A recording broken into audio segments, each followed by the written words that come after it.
Bismillahirrahmanirrahim. Assalamualaikum warahmatullahi wabarakatuh.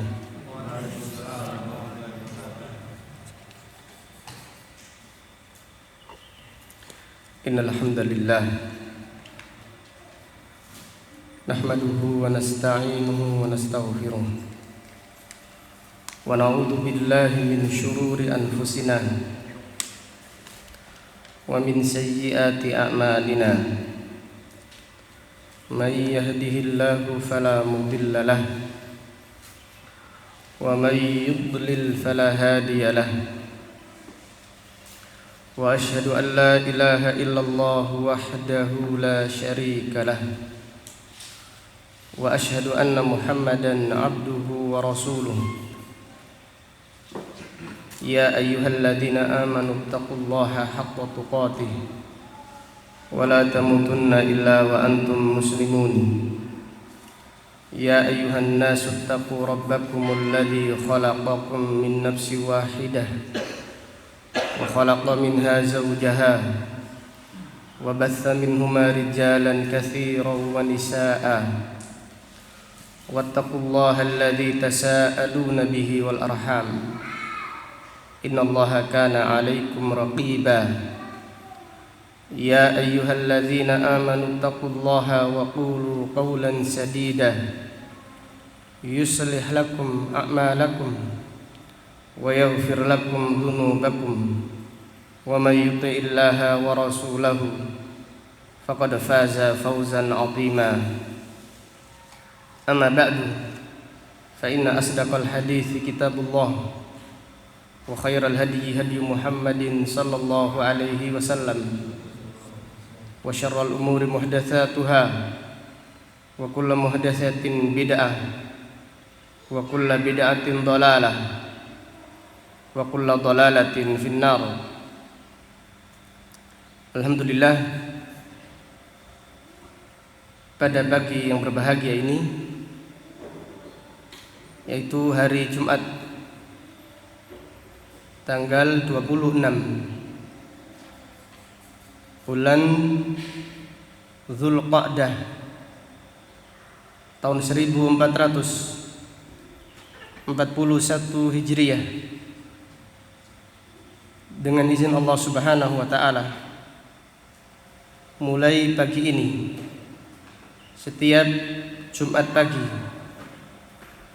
ba'da salatil fajr kita akan mempelajari kitab At-Tauhid alladhi huwa haqqullahi 'alal abid,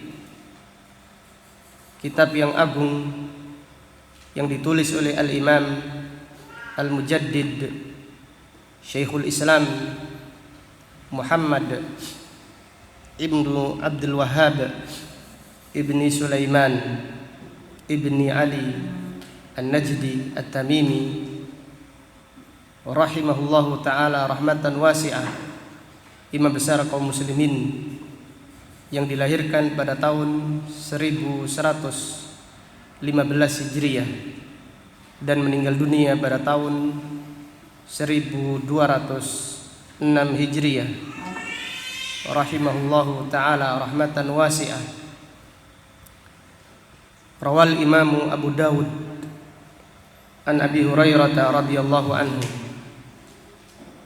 anin Nabi sallallahu alaihi wasallam qala innallaha yab'atsu li hadhihi al-ummah ala kulli ra'si mi'ati sanatin man yujaddidu laha dinaha.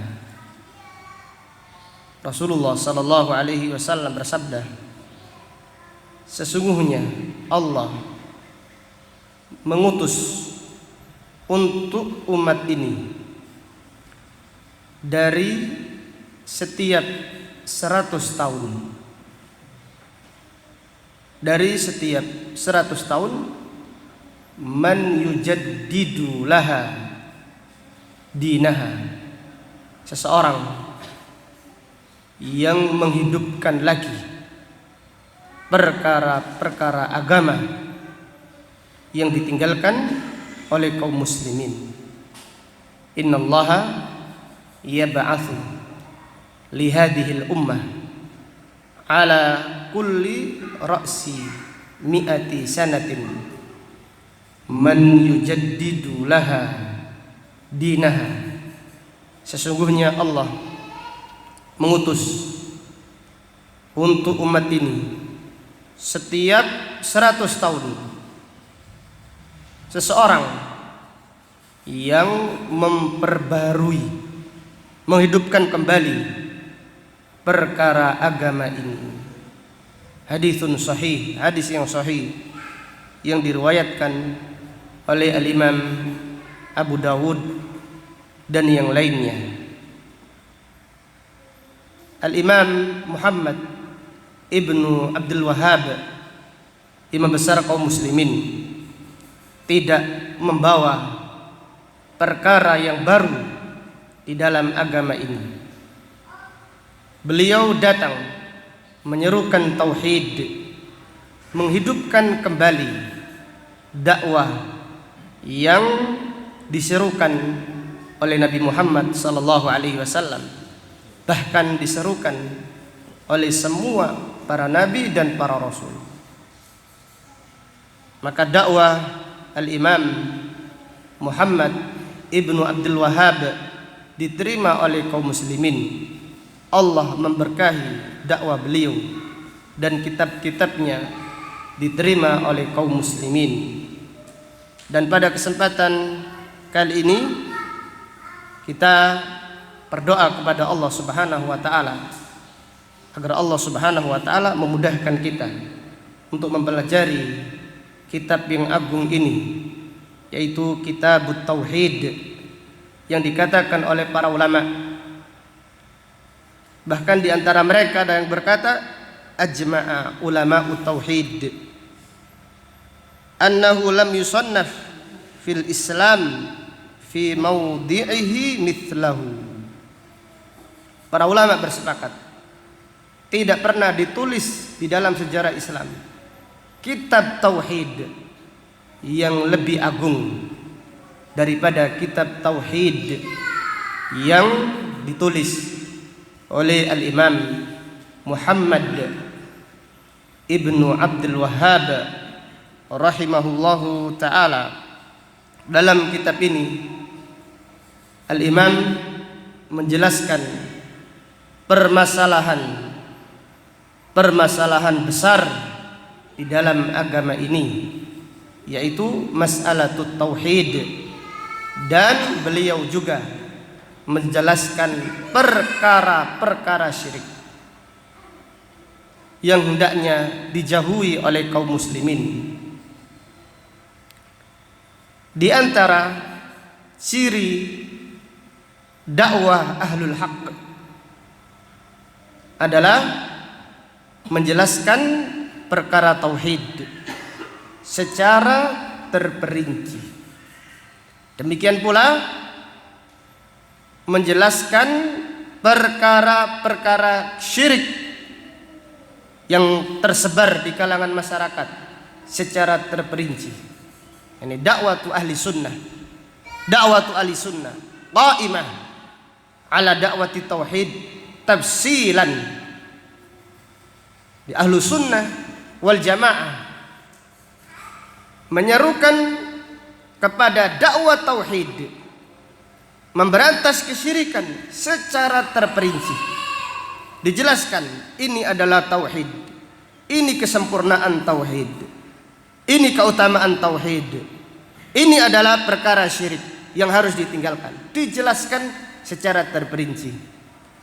Wa amma al-firqatu ad-dhallah, adapun kelompok yang menyimpang mengajak kepada tauhid secara global, mengajak manusia meninggalkan kesyirikan namun secara global saja, tidak dijelaskan apa saja perkara tauhid, tidak dijelaskan apa saja perkara-perkara kesyirikan.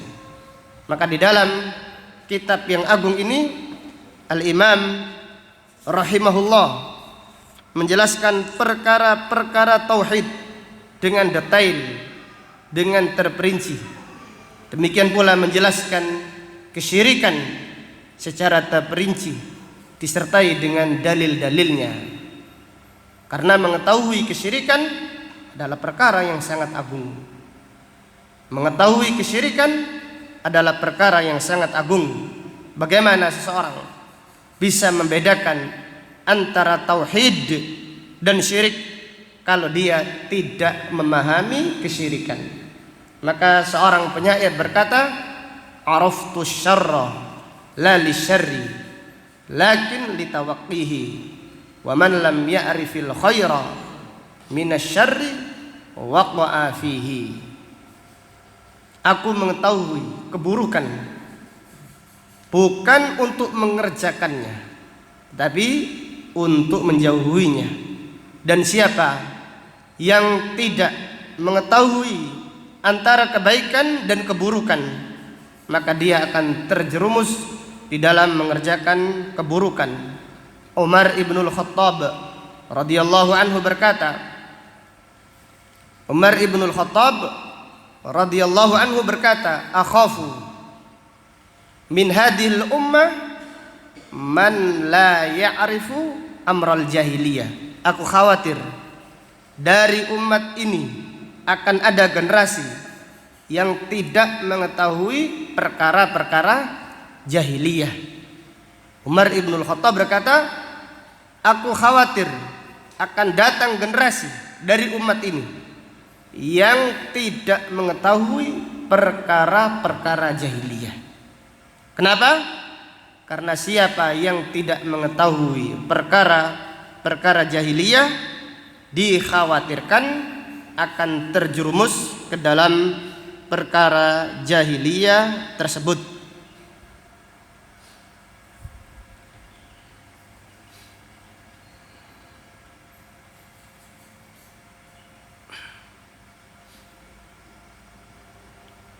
Qala al-Imam al-Mujaddid Syekhul Islam Muhammad ibnu Abdul Wahhab rahimahullahu ta'ala, bismillahirrahmanirrahim. Kitabut Tauhid. Al-Imam rahimahullah memulai kitabnya dengan al-basmalah. Al-Imam rahimahullah memulai kitabnya dengan al-basmalah, iktidaan bi kitabillah, karena beliau mencontoh Al-Quran. Setiap surat diawali dengan al-basmalah. Demikian pula awal dari Al-Quran dimulai dengan al-basmalah. Demikian pula para nabi dan para rasul alaihim afdhalus shalah wa atammut taslim mengawali kitab mereka atau surat yang mereka tulis dengan al-basmalah. Allah Subhanahu wa taala menceritakan tentang Nabi Sulaiman alaihissalam yang mengirimi surat kepada Ratu Balqis. Allah Ta'ala berfirman menceritakan kisah tersebut, qalat ya ayyuhal mala'u inni ulqiya ilayya kitabun karim innahu min Sulaimana wa innahu bismillahirrahmanirrahim. Ratu Balqis berkata, wahai menteri-menteriku, wahai pembesar-pembesar kerajaanku, sesungguhnya aku dikirimi surat yang agung. Surat tersebut datangnya dari Sulaiman, dan di dalam surat tersebut diawali bismillahirrahmanirrahim. Demikian pula Nabi Muhammad sallallahu alaihi wasallam apabila menulis surat kepada raja-raja di zamannya, maka beliau mengawali suratnya dengan Bismillahirrahmanirrahim. Kemudian beliau berkata, Kitabut Tauhid.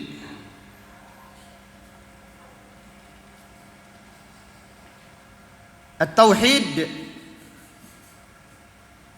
salasatu aqsam. Tauhid ada 3 macam. Jadi para ulama menjelaskan bahwasannya tauhid itu ada 3 macam.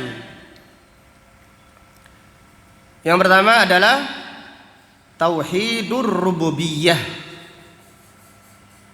Tauhidu ar-rububiyah. Yang kedua adalah tauhidu al-uluhiyah. Muhammad, tawaddu. Yang kedua adalah tauhidu al-uluhiyah. Yang ketiga adalah tauhidu al-asma' was sifat.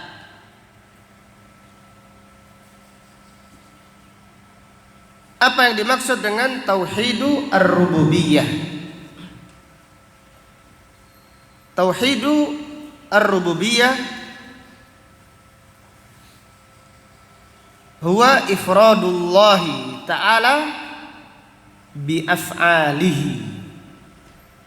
Ifradullahi ta'ala bi af'alihi kal khalqi wal razqi wal ihya'i wal imatah wat tadbir.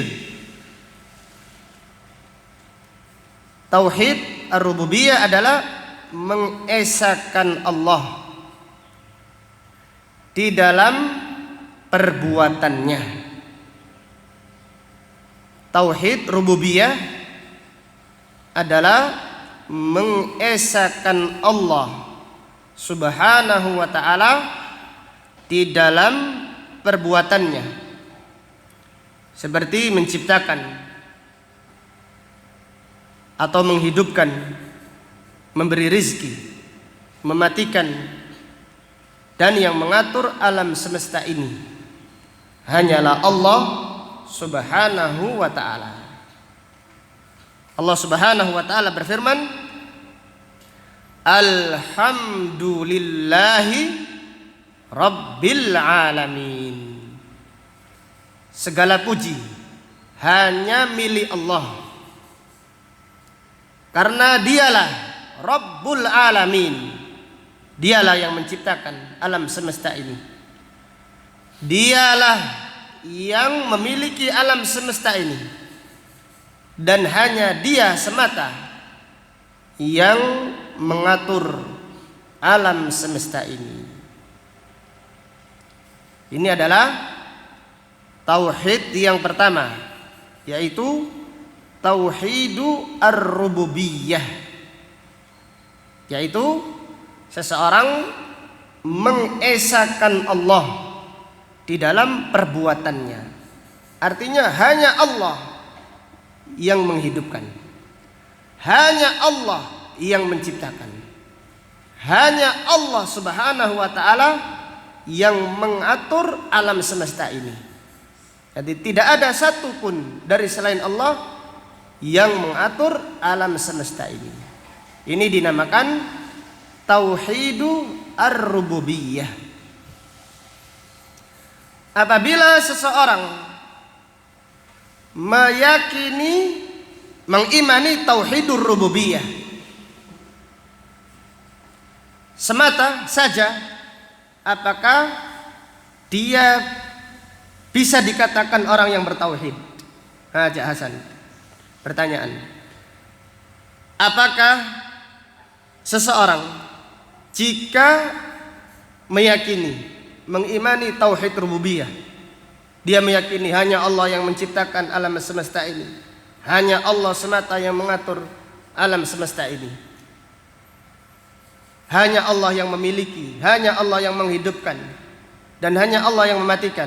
Apakah dia dikatakan bertauhid? Belum.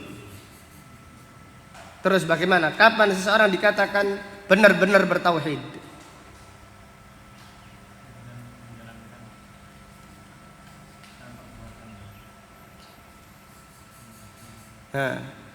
Bagaimana Pak Yanwari?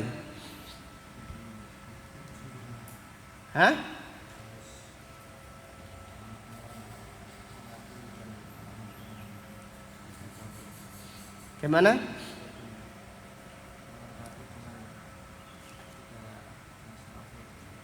Iya. Gimana Bang Putra? Iya, saya main baca soalnya. Iya, gimana Bapak dapat baca?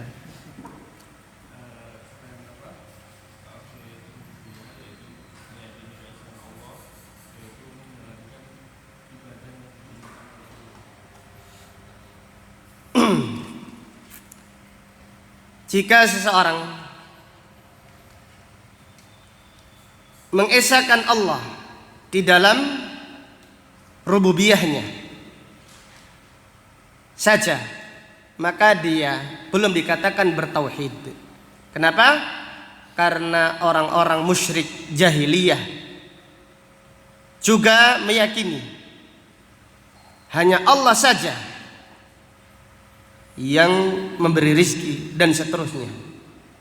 Di dalam Al-Quran banyak disebutkan oleh Allah Subhanahu wa ta'ala.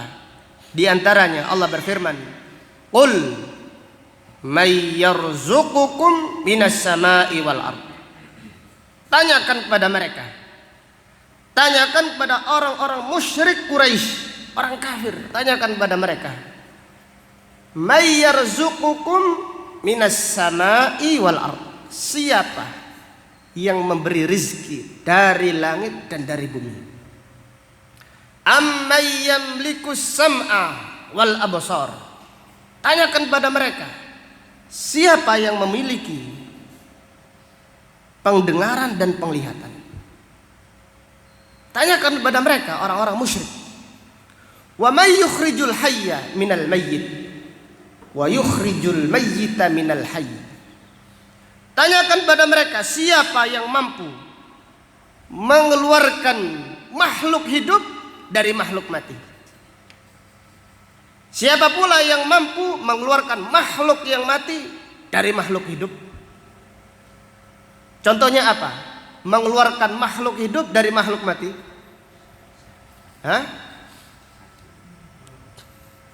Contohnya biji-bijian ini sudah mati. Biji-bijian sudah mati. Jagung ini sudah mati biji-bijian. Kemudian ditanam, hidup menjadi tumbuh-tumbuhan. Di antara para ulama menjelaskan telur yang mati, Allah mampu menciptakan menjadi ayam atau yang lainnya. Siapa pula yang bisa mengeluarkan makhluk mati dari makhluk hidup? Wa may yudabbirul amr, dan siapa yang mengatur alam semesta ini?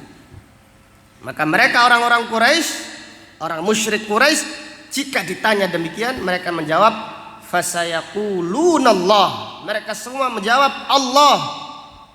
Faqul afala tattaqun, maka katakan kepada mereka, kenapa mereka tidak takut, tidak bertakwa kepada Allah? Ini menunjukkan, dan ayat-ayat yang lain disebutkan oleh Allah di dalam Al-Quran, bahwasannya orang-orang musyrik Quraisy meyakini tauhidu ar-rububiyah. Maka siapa yang meyakini tauhid rububiyah saja, hanya Allah yang menghidupkan, hanya Allah yang mematikan, hanya Allah yang memberi rizki, hanya Allah yang mengatur alam semesta, belum dikatakan muslim, belum dikatakan bertauhid, sampai dia mentauhidkan Allah di dalam beribadah, yaitu tauhidu al-uluhiyah, Tauhid yang kedua adalah tauhid al-uluhiyah. Apa yang dimaksud dengan tauhidu al-uluhiyah? Tauhid uluhiyah adalah ifradullahi ta'ala bil ibadah, mengesakan Allah ta'ala di dalam beribadah,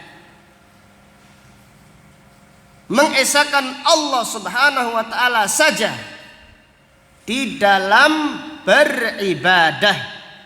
Ini yang dimaksud dengan tauhidu al-uluhiyah, atau disebut dengan tauhidul ibadah.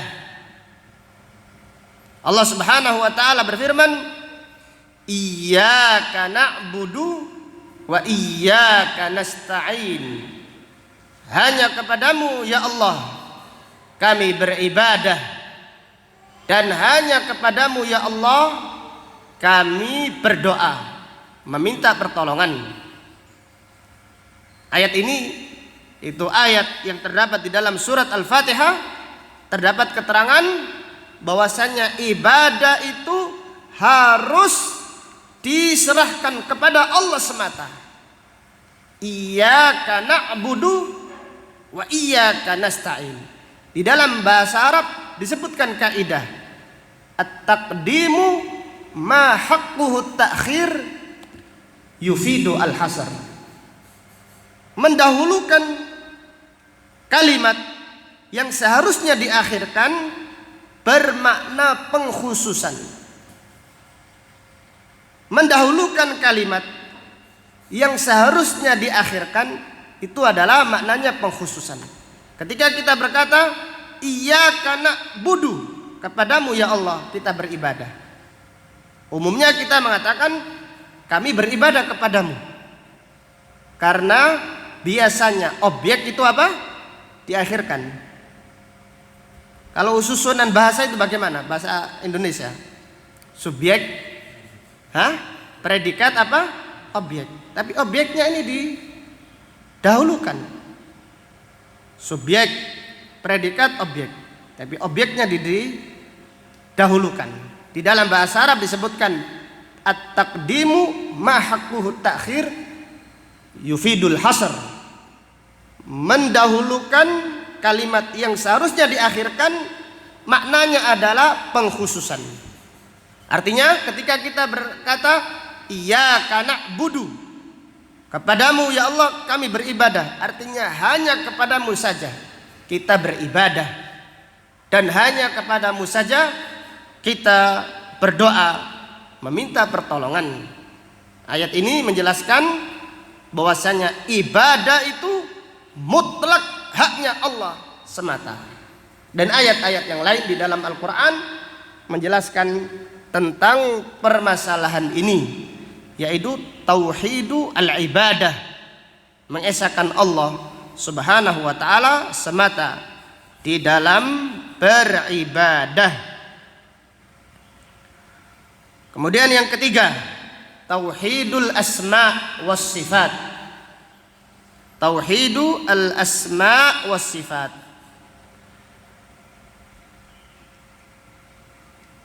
Ay ifradullahi ta'ala bi asma'ihi wa sifatihi. Artinya kita mengesahkan Allah subhanahu wa ta'ala dengan nama-namanya yang sempurna dan sifat-sifatnya yang mulia. Artinya hanya Allah subhanahu wa ta'ala saja yang memiliki nama yang sempurna dan sifat yang sempurna. Kita meyakini hanya Allah subhanahu wa ta'ala saja yang memiliki nama yang sempurna dan sifat-sifat yang sempurna. Kenapa demikian? Karena semua nama Allah mengandung sifat yang sempurna. Jadi nama Allah, semua nama Allah mengandung apa? sifat yang sempurna. Lain namanya makhluk. Kadang-kadang nama tidak sesuai dengan sifatnya. Adapun nama Allah, semua namanya mengandung sifat-sifat yang sempurna. Maka Allah Ta'ala berfirman, walillahil asma'ul husna fad'uuhu biha. Dan hanya milik Allah saja nama-nama yang sempurna. Fad'uuhu biha, maka berdoalah dengan menyebut nama-nama Allah yang sempurna. Ayat ini menjelaskan tauhidul asma was sifat. Allah Subhanahu wa taala semata yang memiliki nama yang sempurna dan memiliki sifat-sifat yang sempurna. Dari ayat ini terdapat pelajaran disyariatkan berdoa menyebut nama Allah yang sempurna. Ya Allah, Ya Rahman, Ya Ghafur ighfirli, Ya Razzaq urzuqni. Kemudian tambahan faedah, bagaimana dengan berdoa memanggil sifat-sifat Allah? Boleh atau tidak boleh? Apakah seseorang dibolehkan berdoa memanggil sifat-sifat Allah? Wahai tangan Allah, wahai wajah Allah, wahai firman Allah. Boleh atau tidak boleh berdoa demikian? Pak Misran, boleh atau tidak boleh? Boleh atau tidak boleh? Tidak boleh. Bagus. Syekhul Islam Ibnu Taimiyah rahimahullah berkata, wa amma du'a'u sifatihi wa kalimatihi kufrun bittifaqil muslimin. Ibnu Taimiyah rahimahullah berkata, adapun berdoa memanggil sifat Allah seperti wahai tangan Allah, wahai kekuatan Allah, wahai wajah Allah.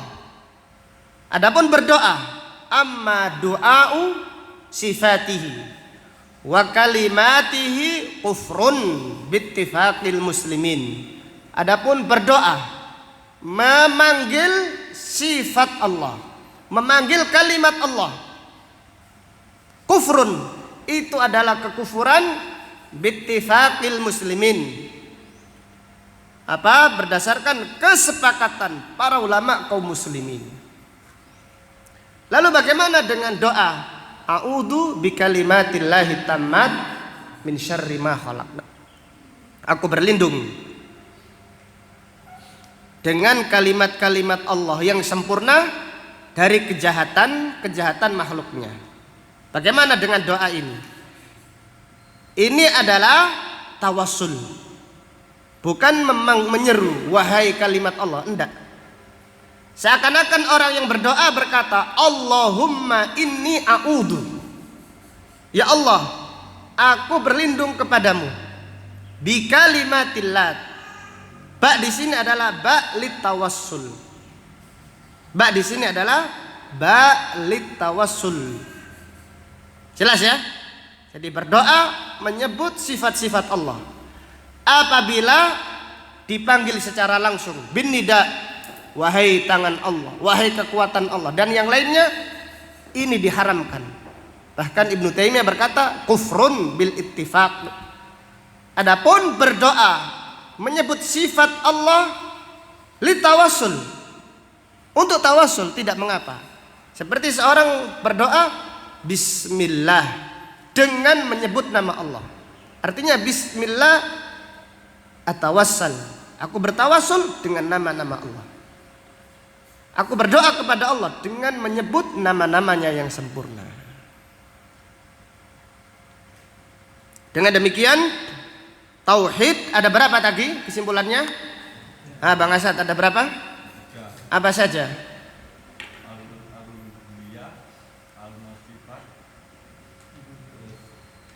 Tauhid yang pertama tauhid rububiyah, al-uluhiyah, asma wa sifat. Bagus. Ya, sampean. Apa yang dimaksud dengan tauhid rububiyah? Ayo, karo dhisik. Mengesahkan Allah di dalam tauhidur rububiyah. Emang ngantuk apa enggak tadi? Enggak ngantuk. Mengesahkan Allah, tauhidur rububiyah. Mengesahkan Allah di dalam apa? Perbuatannya. Tauhid rububiyah artinya mengesahkan Allah di dalam perbuatannya. Seperti apa? Menciptakan, menghidupkan, dan yang lainnya. Ya Pak Arifin, tauhid uluhiyah artinya. Iya, mengesahkan Allah di dalam beribadah. Ini dinamakan tauhidu al-uluhiyah dan juga dinamakan tauhidu al-ibadah. Ya, harus tegang ini, tidak apa-apa. Monggo lagi, Cak Hasan lagi. Tauhidul asma wa sifat artinya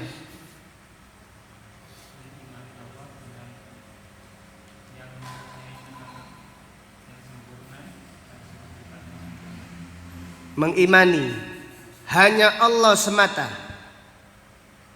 yang memiliki nama yang sempurna dan sifat sempurna. Ya, kita baca beberapa ayat. Qala al-Imam rahimahullah wa qaulillahi ta'ala wa ma khalaqtul jinna wal insa illa liya'budun. Surat Az-Zariyat ayat 56. Allah Ta'ala berfirman, wa ma khalaqtul jinna wal insa illa liya'budun. Dan tidaklah aku menciptakan jin dan manusia kecuali supaya mereka beribadah kepadaku. Liya'budun artinya liyuwahhidun. Dan tidaklah aku menciptakan jin dan manusia kecuali supaya mereka mentauhidkan aku di dalam beribadah.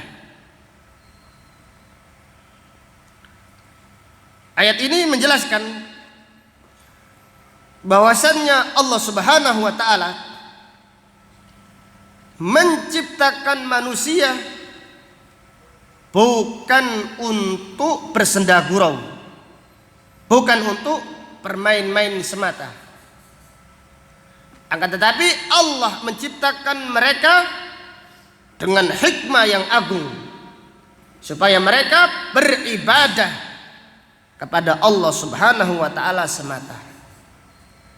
Di dalam ayat yang lain Allah Taala berfirman, afa hasibtum annama khalaqnakum abatha wa annakum ilaina la turja'un fata'ala Allahul malikul haqq la ilaha illa huwa rabbul arsyil karim. Apakah kalian mengira aku menciptakan kalian hanya untuk permainan belaka? Fata'ala Allahul malikul haqq. Maha suci Allah, raja yang sebenarnya. La ilaha illahu. Tiada sembahan yang hak kecuali hanya Allah semata. Rabbul arsyil karim. Rabb yang memiliki ars yang mulia. Ayat ini disebutkan oleh Allah di dalam surat apa? Al-Mu'minun. Surat Al-Mu'minun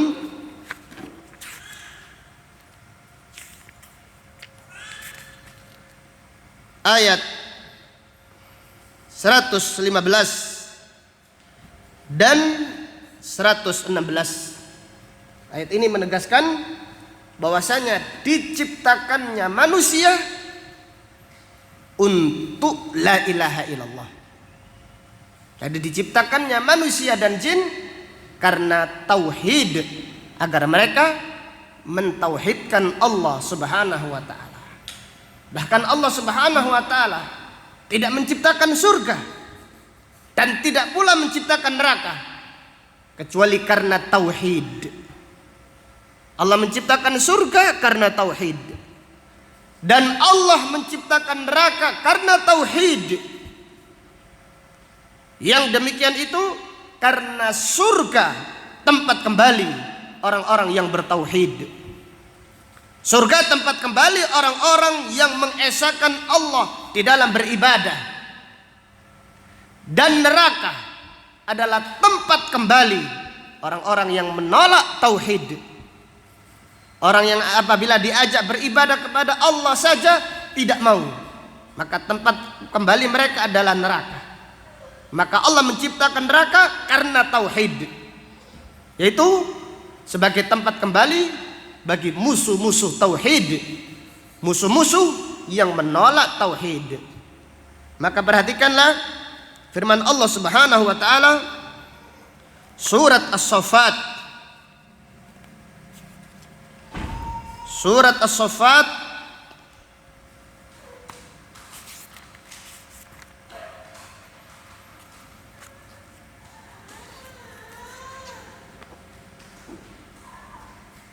ayat 33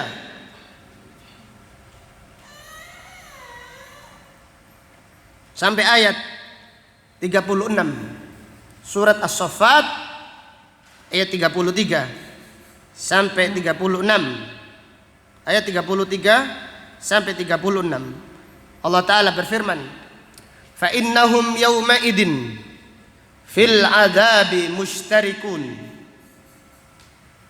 Fa innahum, sesungguhnya mereka, penghuni neraka, imamnya, makmumnya, pimpinannya, pengikutnya, fil adabi, disiksa, mushtarikun, semuanya disiksa. Inna kadzalika naf'alu bil mujrimin, demikianlah kami perbuat kepada orang-orang pendosa. Apa dosa mereka? Innahum kanu, sesungguhnya mereka dahulu di dunia, idza qila lahum la ilaha illallah yastakbirun. Mereka di dunia kalau dikatakan la ilaha illallah, mereka menyombongkan diri. Kalau diajak berdoa hanya kepada Allah saja, mereka menyombongkan diri, tidak mau. Jangan berdoa kepada para wali, jangan meminta kepada penghuni kuburan yang sudah mati, mintalah kepada Allah saja. Yastakbirun, mereka menyombongkan diri.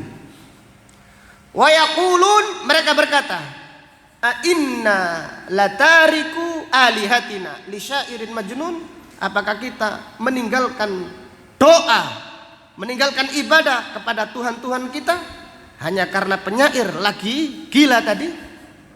Jadi mereka orang-orang jahiliyah menuduh Nabi Muhammad SAW yang mendakwakan tauhid dituduh gila.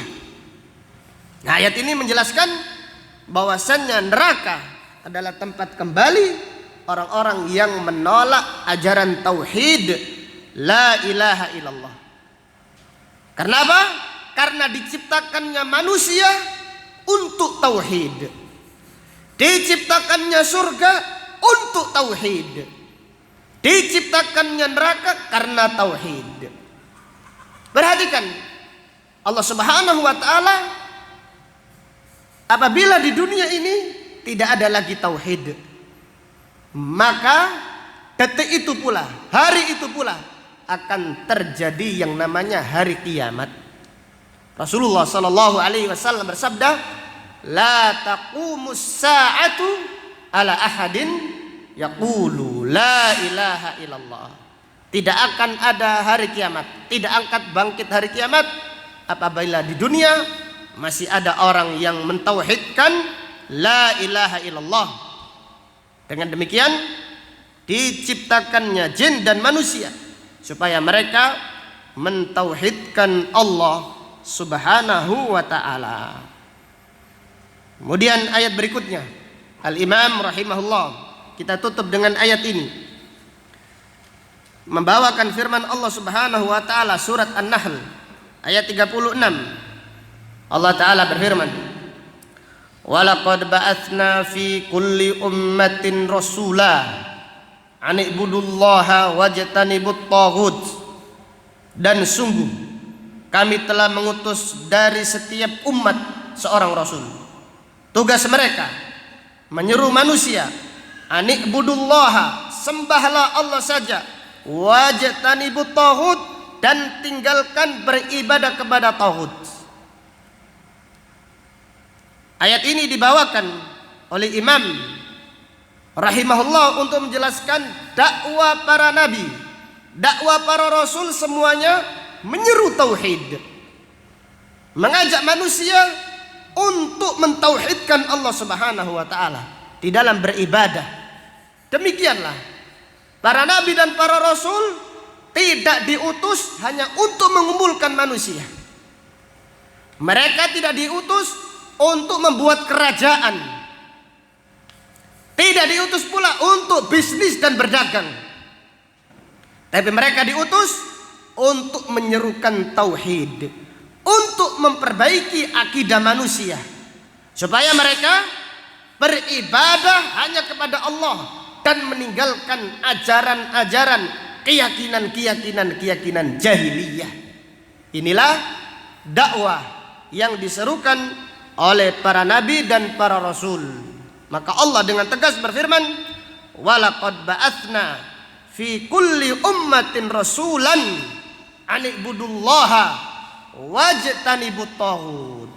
Maka para dai yang mengajak manusia namun tidak mengajak untuk memperbaiki akidah, tidak mengajak manusia meninggalkan keyakinan khurafat, keyakinan jahiliyah, maka mereka tidak mengajak kepada Allah. Mereka tidak berdakwah kepada Allah, namun mereka mengajak manusia kepada dirinya sendiri. Dan dakwah mereka adalah dakwah batilah, dakwah yang batil. Dan semua dakwah yang tidak didasari dengan dakwah tauhid adalah dakwah batilah, dakwah yang tidak disertai dengan dakwah tauhid. Tidak mengajak manusia untuk beribadah kepada Allah, tidak menjelaskan kesyirikan supaya dihindari, tidak memberantas keyakinan jahiliyah. Itu bukan dakwah yang sesuai dengan petunjuk para nabi dan para rasul. Wallahu ta'ala a'lam bissawab. Demikian apa yang dapat disampaikan pada kajian pagi ini. InsyaAllah akan kita lanjutkan pada pengajian yang akan datang. Subhanaka Allahumma wa bihamdika asyhadu an la ilaha illa anta astaghfiruka wa atubu ilaik. Walhamdulillah.